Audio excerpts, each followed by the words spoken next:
11:45 हो गई बा, 11:10 से 35 मिनट हमरो हो गई बा, बाकी सवा घंटा समय मतलब बुढ़ा समय कम कम आधा घंटा लगे बाइक बाद से हो 45 मिनट उतने में हम मार देवे गोगी।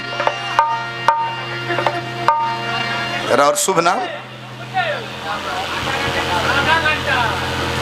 30 मिनट मुन्ना राय जी बानी बैठी समय होई सैकड़ों सैकड़ों पुरस्कार हार्दिक शुभकामना करता है जा। हेलो तने हम आई के बोलाओ चल चलो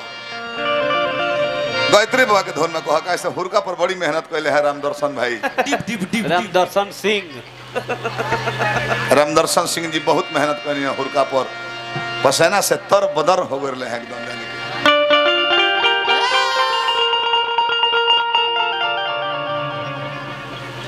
आधा घंटा नु 30 मिनट हम कहते कि नामों पर सुमिरनो निमन से हो जाए दिए कर बाद तो हमने खुद ऑर्केस्ट्रे हो जाए जा सुमिरनो वहाँ के नाम पर हो जाए दी आधा घंटा में। हमारा तो ई डर बा कि समय बदली 10-20 बरस के बाद नु तो लोग इहो लगे कहे कि बे जी खाना खाता नहीं नु वही में अपन सुमिरनवा गुनगुना लिए मन पर नचनिया ले ले चले के बैठ लयदारी सहित उस समय बहुत जल्दी आवे लबा हम 5 गो नचनियन के ठिका दे दल बने कि 6 जने रह जालो चलीवा है कहू ना मैं चला भाग हलो भैया पॉइंट बाबा जी हलो स्वर्गीय सुदर्शन सिंह जी के पुत्र बने कृपाल सिंह जी की तरफ से 51 रुपया पुरस्कार हार्दिक प्रणाम करता है जा। गायत्री बाबा बोल रहल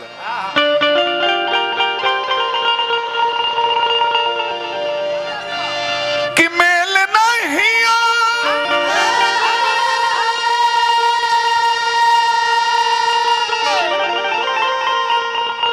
हर पी पी पी पी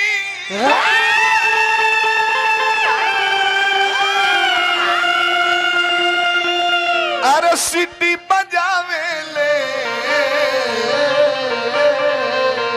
रेलिया रोज रोज आवे ले बलमुआ कबो न आवे। चाचा कुल गीत रहली सकी बाप बेटा एक संग बैठल बड़े परिवार के लोग लयदारियों हो को तो लाज ना लागे है बरा लयदारी बाप बेटा के छोड़ दी भाई भाई छोड़ दी अकेला हूँ सुन में लाज लगता नू तो कान में ईयरफोन लगा लिया तो क्यों अकेला ही दिमाग गनगना होते हैं। एक जना को बोले कि खइबो मेहरी के हाथे तो मोटा जइबो भेटाते नहीं खाना तो हम पूछती कहे भाई मेहरी के हाथे खइबो तो मोटा जइबो आ कहे माई के हाथे खइबो तो टिबिया हो जइबो तरह के बाछे छुआ के पड़ जाइए। बाकी को छोट लड़का के मन के भाव कभी गीत में लिखले कि निमिये गाछ पर माई रहेली आ रोज रोज मालिन आवतिया रोज गोल लगतिया मालिन रोज लौकतिया माई तू लौकते नहीं।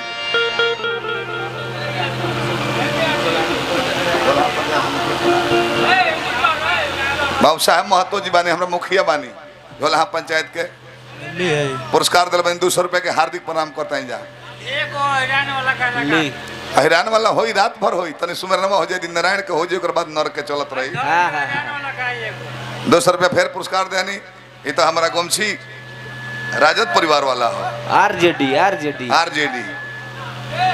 हार्दिक शुभकामना कर दे। मुखिया जी कहना बानी झोला पंचायत के आयल बानी कि वहाँ के नाम पर दोसर केहू दी हलो केहू प्रेमी देले हो को तो निमिया का गोछिया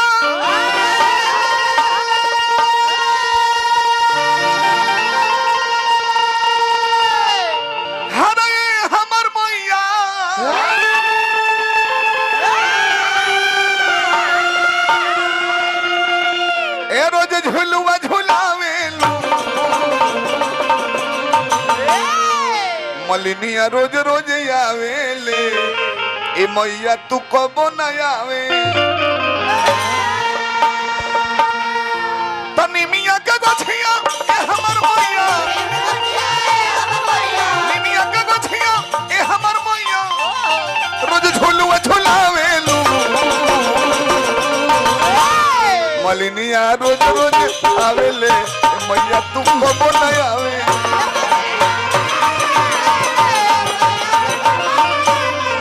मलिनिया रोज रोज आवे ले मैया तू कबो न आवे।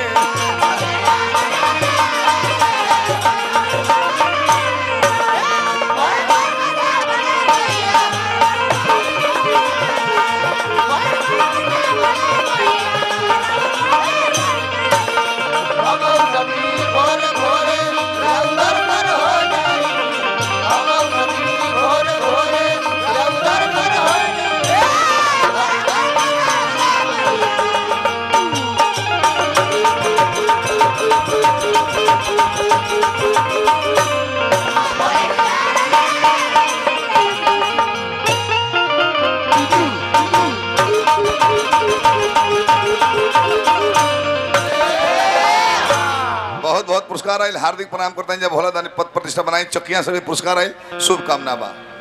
हे माई ओई बुकी ना ओई बू माई हो यो तने बाटा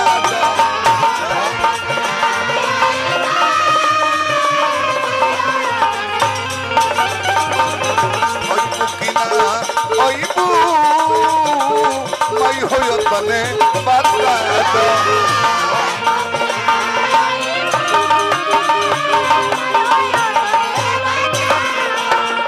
लोगन में दर्शन में दिक्कत बमाई तो हम तो प्रसन्न रह हम कि सपना में आके मैया जी कहियो दर्शन देखा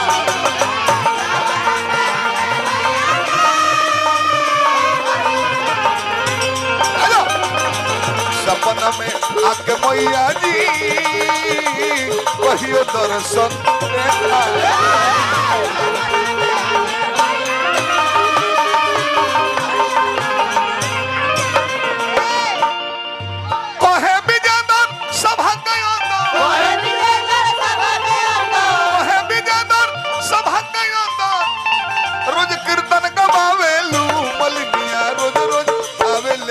मैया तू कब नहीं आवे